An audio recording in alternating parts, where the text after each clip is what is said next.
Hello, I'm John Furrier with theCUBE. We are here in theCUBE's NYSE studio. Of course, we have our Palo Alto studio connecting Silicon Valley and Wall Street, part of the NYSE Wired program and community. This is our AI Factory series. We highlight the leaders and the entrepreneurs who are making it happen as AI factories continue to industrialize compute, storage, networking, and data. We're starting to see real change in the markets with AI on the horizon at full scale. These AI factories are pumping it out. We've got an entrepreneur in the studio here who's part of that next generation. Kush Bavaria is the co-founder and CEO of Ornn. Kush, great to see you. We had breakfast yesterday, MIT, CS, math, big MIT pedigree, but you're targeting a unique market opportunity, the intersection of technology and financial markets around these AI factories because they are industrial centers. Jensen Huang said at his keynote at GTC, monetization is going to be a big part of the tokens that are being pumped out of these factories, obviously enabled by them, the supplier of GPUs, but you got AMD, but you have a whole industry forming. This is kind of an approach that you're taking. I want to get into it. Thanks for coming on, appreciate it. Of course, thank you for having me. It's wonderful to be here. So talk about the vision, because obviously the world has now known AI factories. We've been tracking this for 2 years. We were early on this. Actually, 3 years ago, we called them large scale clusters because the name AI factories wasn't around, but they're going to be everywhere. Centralized big factories, edge, metro. You're going to start to see the compute paradigm evolve radically, and it's a business model problem and a technical challenge. Explain what you guys do. What's the vision? How'd this all come together? Ornn's mission is to help unlock intelligence for everybody. If you think about it, intelligence is going to be the most important economic input for the 21st century, but it's only as strong as the underlying compute infrastructure underneath it. And so what we do at Ornn is we help turn compute into a financeable, transparent, and more reliable asset class in itself. Today, if you look at the market, it's very opaque, it's immature, and there's a lot of issues that relate to the compute market as we spoke about. And we want to turn sort of this fragmented demand into a long-term creditworthy offtake, so there's more intelligence for everybody in the world. You mentioned the word offtake, you mentioned there were issues. Explain the challenges. What are the problems that you're solving? And what does offtake mean for the people who don't know what offtake means? Yeah, so if you think about it this way, let me give you a good analogy. Today, if you want to buy compute, it's very much like buying a private jet to fly from New York to San Francisco. What Ornn does is instead of buying a whole private jet for one person to fly from New York to San Francisco, we let you buy an airline seat in a large scale cluster.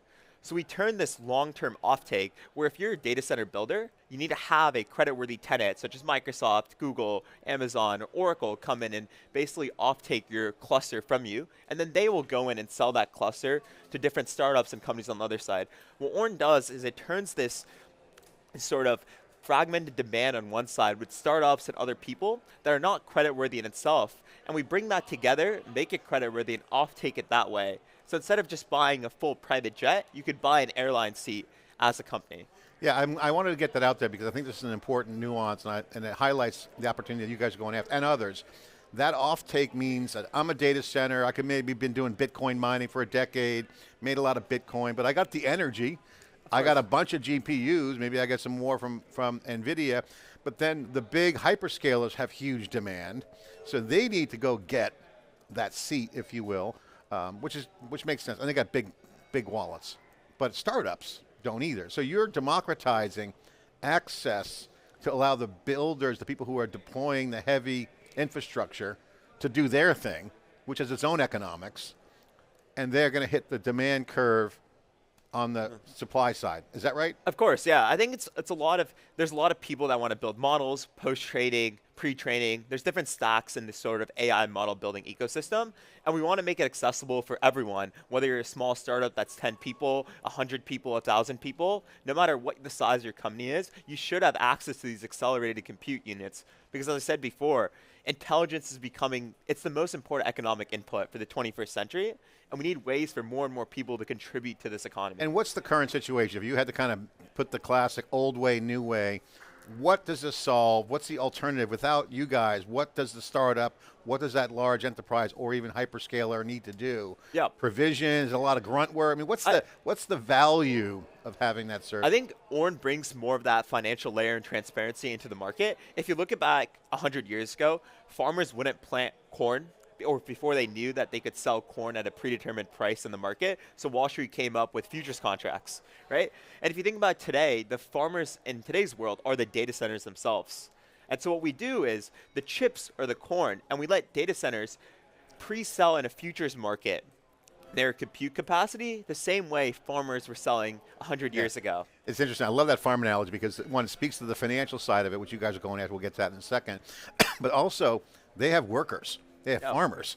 Those are agents. Now, so tokens out of these factories are fueling both the unit of work and the land itself, aka the data centers. Okay, so now translate this into what that means for a business. Why is a business model opportunity? Is it a technical challenge? Is it both? Explain kind of the impact of what you're doing if this continues, and it will. What does that look like? Look, we want to bring transparency and create an exchange for compute as a commodity. We believe compute will turn into every other commodity that's existed. If you look at oil markets, electricity markets, any other commodity that exists has a market. It's traded right behind us. Yeah. But compute doesn't have a sort of economy that exists around it. And so for Ornn, our job is to build out this whole economic layer and this whole compute as an asset class infrastructure that allows people to hedge, finance, and trade compute. All right, I'm looking at a press release from October. You guys announced your seed financing. Modest, around 5.5 million. It's not a monster round, but I like what you guys put in here, and I want to get your thoughts about what's changed. Back then, you said the raise supports your mission to turn compute into a tradable commodity. Is that still the mission? Has it changed at all? And can you share some momentum? Yeah, I'd say the mission is still the same. We still want to turn compute into a tradable compute class. I think what's changed in the team is we've experienced hyper growth. The team is expanding. We're constantly hiring. And we've even moved offices twice already as a company. And so I think it's been incredible to see how the market is sort of shaping into what we believe and what we thought is like treating compute as an asset class, and how the market has sort of proved us right in our thinking from that. And I'd say, like, look, today we're growing. The company's growing. I can't share the financials soon, but a big smile. I think this is a funding in your future, but we'll wait on that. But I want to get into the momentum, what that means for the market. And like I was saying on the intro, there is huge demand. On the supply side, the build-outs are clear. You see the CapEx, and even I was interviewing the Caruso CEO. He said, we need more money. And everyone already thinks there's too much money in there, but he's not wrong either. I mean, there's a massive value proposition for the value that's being created. So, and Jensen, in his GTC keynote, showed the Pareto chart with the new Vera Rubin, which is on the higher end, obviously the latest and greatest, but you're starting to see a portfolio of the classic product positioning, entry level, mid-range, high end, and that's translating into portfolio thinking. Okay, don't query the AI for what's the weather report in New York City today on the Vera Rubin. Okay, use that for other things. And this is like policy. This is tech concepts. Maximize resource, link, load, schedule. That's like an operating system thinking around this whole concept of this utility. Yeah, I think look, those words you just said apply to the electricity market itself. Like those words of like, okay, how do I schedule? How do I hedge this demand? It's very similar to we look at the same way as we look at electricity. I think also another thing that people like to mention is, look, a lot of people think that the most constraining factor today is powered land or compute. But in our world, I think finance of these data centers is just as much of a constraint as other resources are. If you don't have the money, if you don't have the tools to get a loan, to get financing for your data center project, there's no way that's going to be built. And I completely agree with what Chase said before. Chase is incredible from Crusoe as well. Yeah. So the farming example comes back now. So futures, that actually enabled that market.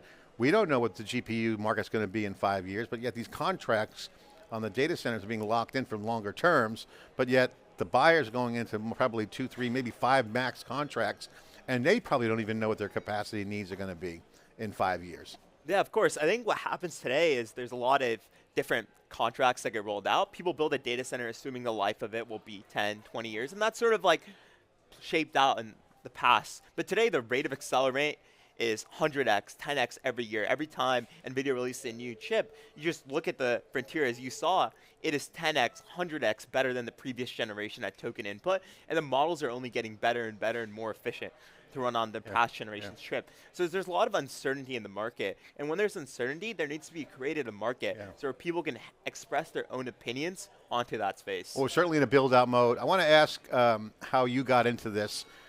MIT, I was kind of talking kidding, but in a good way.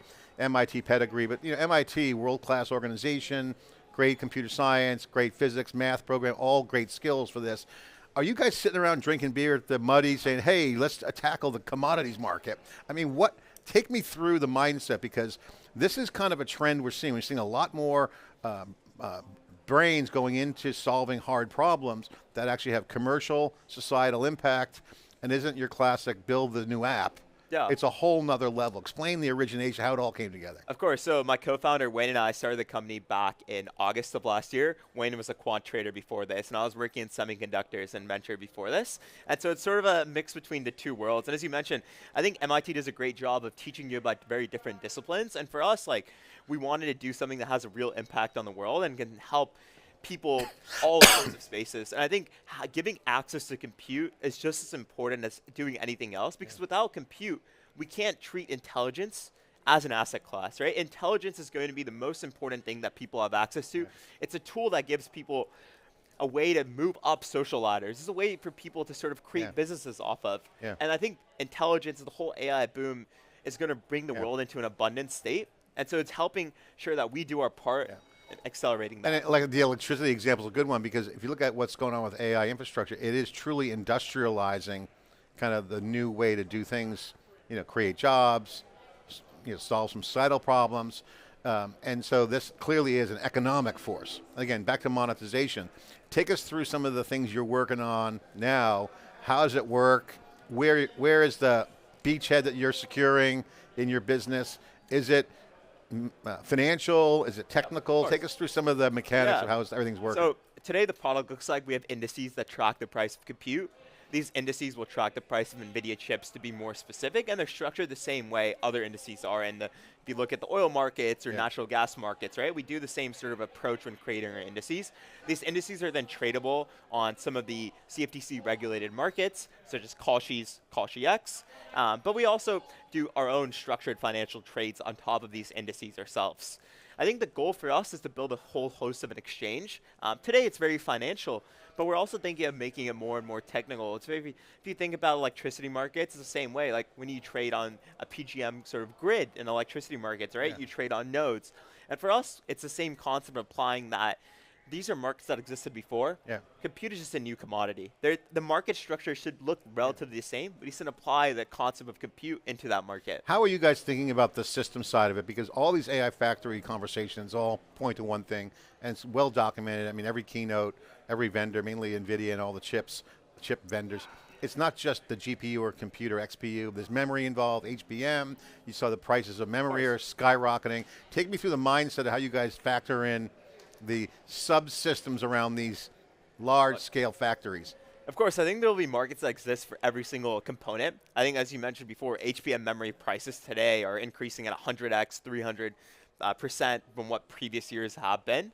And so it's incredible to see that all sorts of parts of this whole data center economy have sort of increased in price, decreased in price, and I think everything itself is a asset if you look at it, right? And I think another thing that we'd like to talk about is sort of the whole economy in general, right? There's a stack of infrastructure that a lot of people, I think, miss because it looks more like construction work and it looks like, oh, why do I care about this? But I think the whole AI boom and all these application companies are supported by the infrastructure layer, which in our opinion is the largest sort of part of the stack. What are you guys seeing in terms of the engineering build out? Give your opinion on the progress, where are the hot spots, what's working, where's the need? Yeah, I think a lot of the AI application layer and the model companies have done an incredible job. Like where we use most of the models today internally to help develop our product, and I think it's just incredible to see the rate of progress that's happened. I think in previous generation and previous tech cycles, the rate of progress is very slow, right? You look at the sort of 2000s internet boom, and most of the apps only came out after 2003, 2005, 2006, but AI started in, you can say 2023 was when the ChatGPT before ChatGPT 3 moment came out. And after that, it's only been 3 years, and just look at the incredible rate of progress that's happened in the world. And they got the security models coming out. It's just, I mean, it's a lot of chaos. But as Andy Grove once said, let chaos reign, then reign in the chaos. Clearly, it's a growth curve. Kush, great to have you on this AI Factory series. Appreciate what you do. Final question, what's some of the things you're working on now? What are you optimizing for? What are your goals? Look, I think for now, we're looking at building out the exchange for compute. It's still the same mission that we started with, and we want to help unlock intelligence for everyone. We're actively hiring, so if there's anyone that's watching that wants to join the team, which position?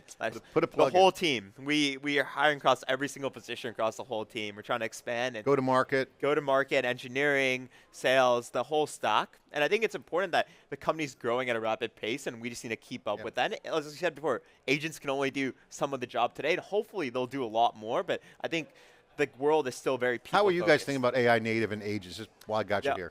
We use every single probably tool that you've thought of, and we sort of benchmark. Look, we're an early stage startup. We have the luxury of picking between the best product that exists in the market. So the tools that we use are what works best for us. We're not locked into a vendor, and so it's incredible for us to like see the rate of development, and we have absolutely no switching costs, right? I can tell the team that, hey, we're switching from OpenAI to Anthropic tomorrow, and the whole team can switch very easily. So we will always use best in the class, and we're much faster than any incumbent in the space. All right, well, good luck. We'll keep tracking. Thanks for coming on, sharing, and again, love the mission. Appreciate it. Of course, thank you for having me. All right, I'm John Furrier, host of theCUBE here at the NYSE Wired program. It's a CUBE original, of course, the NYSE Wired network. It's open to everyone where the leaders are coming in sharing what they're working on, and AI factories is the hottest area. As the industrial base of AI needs that core infrastructure, as that continues to thunder along on the build out, that will enable more agents, more tokens, more change for how we live, work, and play.